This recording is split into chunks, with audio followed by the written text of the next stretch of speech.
Hey guys, just wanted to take a minute and do a little kind of through the mail tutorial for some of the new guys that may not quite understand how to package up their cars to send them off.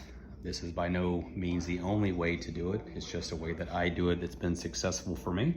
So I thought I would share that with some of you to kind of look at so you can kind of understand what works best for you. So I typically start with these cardboard protectors, and you can get them on Amazon. They're perforated, they're 120 count for $12. I typically tape the back of these. I've already taped the back of that one because I'll use these a couple of times. And as they wear, that perforation gets light and it can be tore apart. So I typically put some tape on those just to make sure they're secure. The second thing I use is these photo corners. You can pick those up on Amazon also for about $5 for 400 of them. So I use these to secure the card into the cardboard protector. And I'll kind of show you how I do that. Just take these out, they're clear. They fit right very nicely on the corners to protect them in shipping. It just sits right there, and they stick really well. They're not gonna come off once you press those on there. Use the same process for sending tickets or anything else that you would like as well. It's a very same process. Just put the corner protectors on there and secure them. There you go. That one is ready to go. I'll set that to the side. We'll talk about the envelopes I use a number 10 and a number 9. The number 10 envelopes can be picked up on Amazon for about $6.75 for 40 of them. The 9's like $8 for 50 of them. So I'll use both of those. Always put the athlete's address here, obviously. Put yours as the return address. And always on the return envelope, I put my address in both spots. That way if something does happen in the shipping process at the UPS, that it always comes back to you and not to the person you're getting the signature from. Probably unlikely to get it back if it does go back to them. So on the return, actually on both ways, I put 2 stamps on it.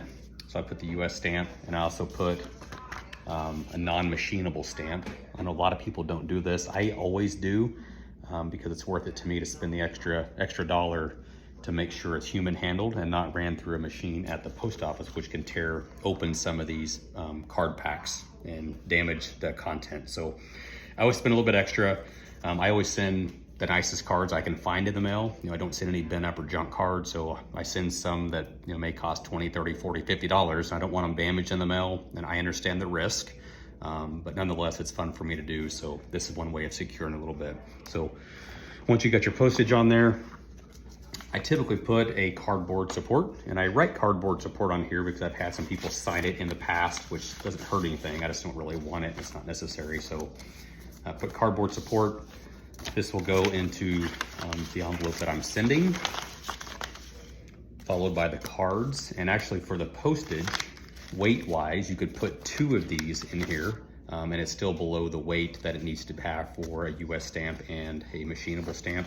So you can put up to 2. You'd also put your letter in there and any kind of fee associated with that signature as well. One other comment, if you're using a larger card, the NBA used to produce these tall boys. I use the same cardboard protectors, but you can see there's the perforation. I've cut it down and modified it to fit this size of card. So I would take it out of the plastic case, and I would use the same photo corners to hold it on here as well. So that's another way to do kind of an awkward sized card. I'll always stamp these. Do not bend. I'm not sure if that matters a whole lot to the post office, but I typically put that on both envelopes just to kind of let them know it's something fragile, and hopefully it comes back undamaged. I've sent a lot of stuff through the mail. I haven't had any issues at all, and I've sent some what I would consider expensive cards for me through the mail, $50 plus. I've had really good success. I think it makes sense to put the machinable stamp if you can afford it and want to do that. You're not sending out 20 or 30 of these a week. I don't. I send a few out a week.